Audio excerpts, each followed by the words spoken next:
How are you? I'm Houston, and we are back with another video. My shoulders are just so sore. I don't know, part of me feels like obligated to date these things because it helps me like ground when it was recorded, even though I guess I could just like look when I upload it to YouTube. Today's Monday, day off, had a dentist appointment. Haven't had much time to game. It's been working so much. The past 3 days, I worked like 14-hour shifts. So Friday, Saturday, Sunday. Added up over 3 days, trying to get 8 hours of sleep and try and exercise in between all that. And, you know, obviously nourish myself with some food. I just felt everything was collapsing like into singularity. Just.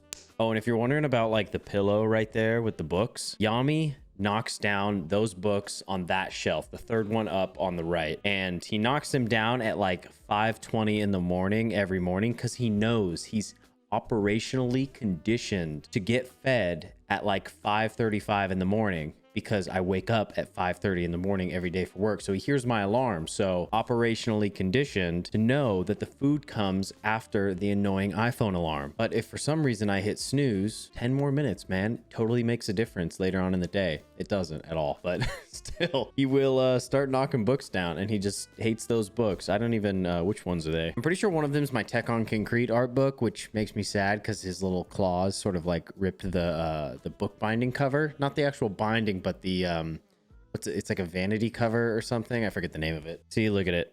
Look at that tear on the binding. This actually isn't Tech on Concrete. This is The Future Is Now, Volume 2. I have Volume 1 back there as well. These books are by an illustrator named Josan, Josan Gonzalez. I believe he's out of Spain. And he's honestly kind of like the poster child, or he was the poster child of cyberpunk illustrations that pop up all over the internet. It's really cool on this cover because it's Volume 2. Her face paint has like the 2 on it. I like that a lot. But yeah, there's actually a Twitter account called Neo Machina, I believe, and it's like Ex Machina, but Neo. Their AVI, their profile picture, is probably Gonzalez's like most notable illustration.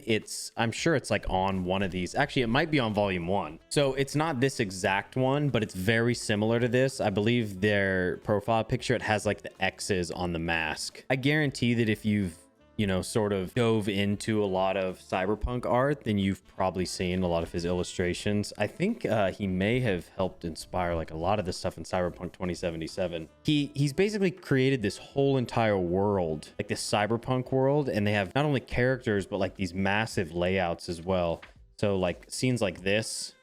So you have like this character, right? This sort of like cyberpunk Russian Soviet looking character, but then you also have this scene that they reside in. Really cool. Anyway, highly recommend. I actually don't know if you could still buy these. I got them through the Kickstarter. Yeah, so these are first edition because I got them through the Kickstarter, but both of these are number 1560 out of 2800. The book that I was referring to earlier was the Tech on Concrete book. This one right here, see the slip cover? That's what it's called, a slip cover, not a vanity cover. But yeah, this is like all the art of Tech on Concrete, which is this strange psychological anime movie. I'm like sitting like on the last 6 inches of my chair. Thank you, Mavix. Tech on Concrete is like probably my favorite background art out of any anime. It is just a marvel. It's beautiful. Like, look at this. This is turning into a book review video. I could honestly make like a whole video on every single one of the books that I have on my bookshelf back there. This can just turn into like one of those YouTube channels. But you know what? I like the hybrid videos where I sort of just do this. I just bullshit. I just whatever. And then this is the first book that was released by an artist that I actually found and met on Twitter. And his name is Zach Thompson. He does a lot more studio pieces now these days. I'm pretty sure his website is still up. Visual ZMT Zach something Thompson.com. Visuals spelled with a Z. Bizual. This is a lot of Zach's early work. I don't even remember when this book came out. Okay, I didn't figure out where that book came out, but I looked over at OBS and it said that I wasn't recording, but then I went back into my files and apparently I did record all that. So I must have stopped recording after I did like the next thing in the intro, longest intro ever. But I wanted to show you these illustrations that I bought from Zach directly, and they are from 2015. From the release of The Hateful Eight, or just right after it released. This is like Blue's Clues. This one shows a lot of the things that happened in the movie, and it shows like 70 millimeter, like it shows the coffee can, the revolver, it shows the hangman, and just a bunch of like little things from the movie, and it hints at them, which I find to be really cool. I always loved his style, the way that he illustrates, the way that he paints. I mean, it really is beautiful. This other piece here, which is a silhouette of the moment when Samuel L. Jackson's character meets the other dude inside the barn when he goes to stow the horses. The Major, Bob, that's his name. The back of these is dated 2015, so I've had these for almost 10 years now. They have just stayed inside these two pieces of cardboard because I have yet to frame them in 8 years, and I want to keep them in pristine conditions. Shout out to Zach. Definitely check out his work. His work's a lot different now. It still has that voice that he's always had, like that abstract theoretical look. And I'm pretty sure he's in Italy right now doing like some sort of apprenticeship or residency there as an artist. So that's really cool. Happy for him. I mean, I have a Kid Cudi and a Vader piece that I have hanging on the wall over there that he made back in that same time frame as well, like probably 2014. As always, just like with the last video, I'm not going to be doing any main missions. I'm just doing side missions right now. I'm actually trying to get the Great Fairies out of their like buds. All right, my horse hates me. That's cool. I like it. Drip. I was coming over here to this forest because I need to find fireflies. Insanely exhilarating mission. I have to wait until nighttime to find the fireflies. Ooh, a cave? I'm sure there's a really easy puzzle inside of here, right? And I spin it back around the other way. Easy. That's the beauty of this game, right? So much creativity. Like you could just solve the puzzle however you want. This looks awfully suspicious. Almost like I should ascend all the way through it into the top of the mountain, right? Yes. See? Dude, I almost missed out on a bubble gem. That could have been tragic. What's the best way to grab these things? Like, why can't I just shoot a bomb arrow in the middle of all these things and I just pick all of them up? It's so close to the ground. Oh my God. Come here. This could be massive right here. This one's close to the ground as well. Okay. The range at which I can pick these up is insane. There's 20 minutes of this video, me catching fireflies. What more could you ask for? I got 8. I need 2 more. Nope. I think I gotta sprint for this one.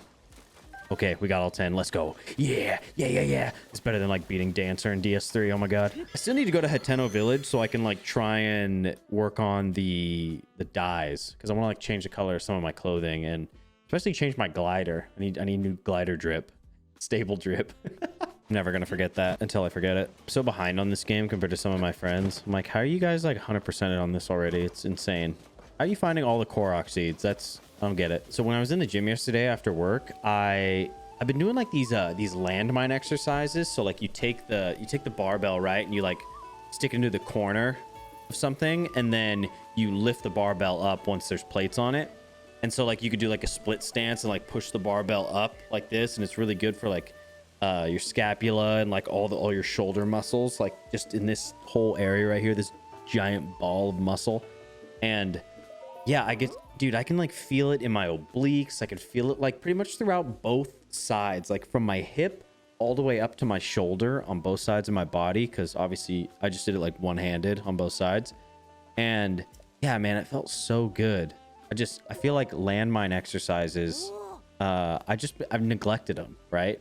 So my body's just not used to me doing those movements, but it's still targeting like those same muscle groups that I am trying to target on those days of working out. What time is morning? Because I feel like 6 a.m. is a good morning time. 5 a.m. It put me forward 15 minutes. I love it. Maybe I have like a skewed version of morning because I've been waking up at like 5:30 in the morning for the past like 10 years almost. Have I gone down this well yet? All right, in classic fashion, let's abandon the current thing we're doing and break this rock wall. More jewels, more salt, more minerals. I love minerals. What if the Horriblins really aren't that horrible, you know? Actually didn't notice that until right now that you have a different animation for your sprint with the spear.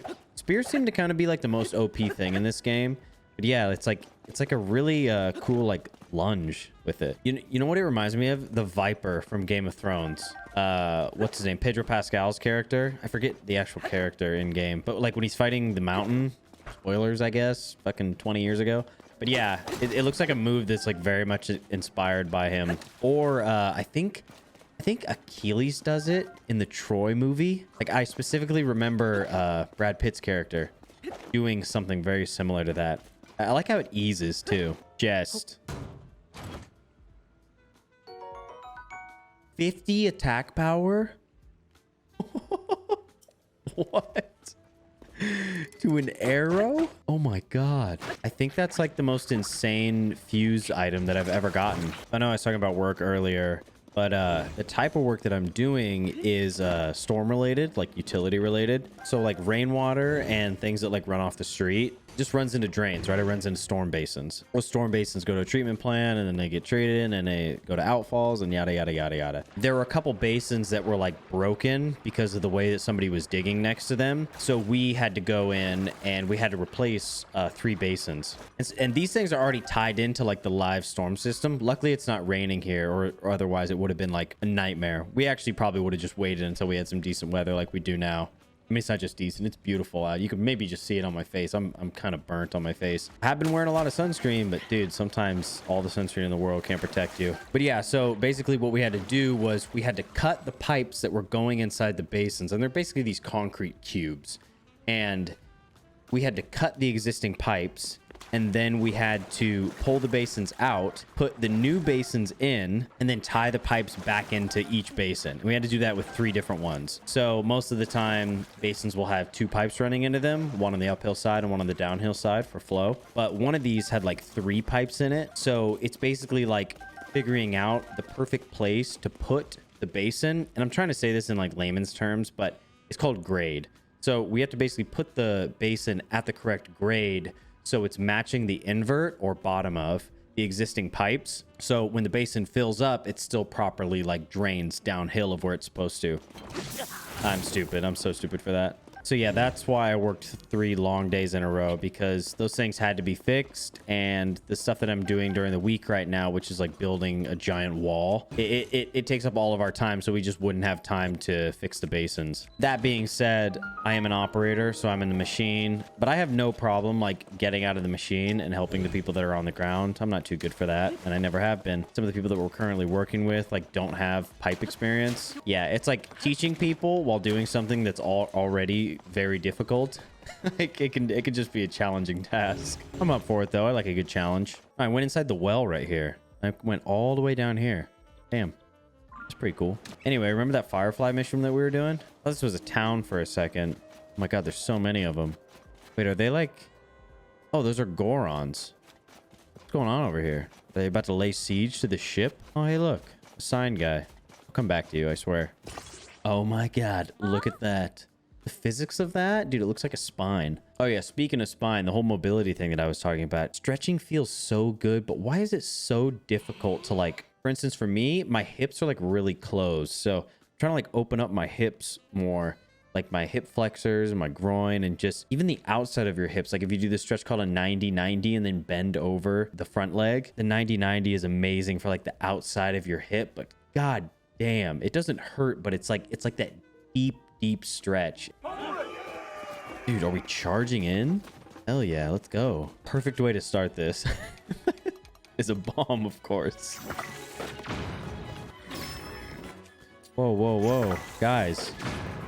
Okay, is that hurting my friends? Or it doesn't look like it. Just no friendly fire at all. Just blasting them.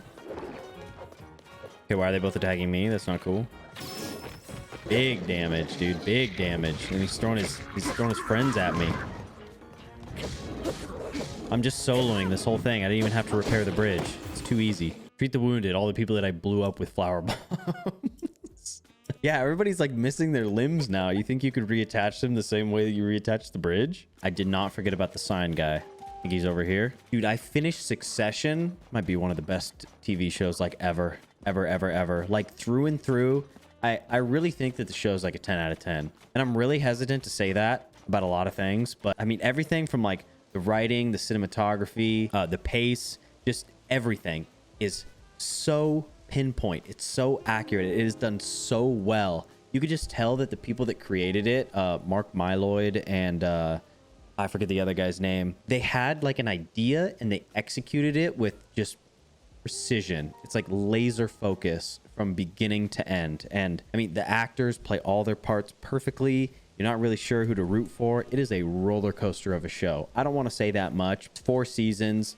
It might feel like a slog at during the first season, but dude, just get ready to get invested because it is that damn good, and it is worth every bit of slow portion of the show. That's my pitch right there. So I think that if I maybe paste this in the middle here to hold up those two, so it'll try and lean forward, probably. This one's weird because the base of it doesn't have like anything stopping it from going either direction, but I think it'll want to go forwards, and when it goes forward, it'll hold on all of that. Yep. Let go of the sign. Don't worry, I got it, dude. It's fine, bowl cut, bushy brows. Easy. Engineering brain. That's why I make the big bucks. Before I forget, I just wanted to grab the Daily Stoic and just see what we're working with today. What's the date? Is it, oh, the 5th? Blow your own nose. We cry to God Almighty. How can we escape this agony? Fool, don't you have hands? Or could it be God forgot to give you a pair? Sit and pray your nose doesn't run. Or rather, just wipe your nose and stop seeking a scapegoat. So strange. The world is unfair. The game is rigged. So-and-so has it out for you. Maybe these theories are true, but practically speaking, for the right here and now, what good are they to you? The government report, or that the sympathetic news article isn't going to pay the bills, or rehab your broken leg, or find that bridge loan you need. Succumbing to the self-pity and woe is me narrative accomplishes nothing. Nothing except sapping you of the energy and motivation you need to do something about your problem. I feel like this one is pretty self-explanatory, even though it uses the whole blow your nose metaphor. But yeah, it's basically saying like, hey, why are you complaining about this thing when you could easily do something about it? Solve the problem. And if there's no way for you to solve the problem, or if you've already done all you can to solve the problem, but it still remains, stop getting so worked up about it because you did everything that you could do. Some things are inevitable. Again, the world is unfair. Sometimes the game's rigged, but that's just how it is. Keep an optimistic attitude. It'll all be all right. It'll all work out. Whatever's gonna happen is gonna happen. And you can only take what the world gives you and control what you can from your perspective. So I appreciate it. Again, thank you so much, and I'll see you on the next one.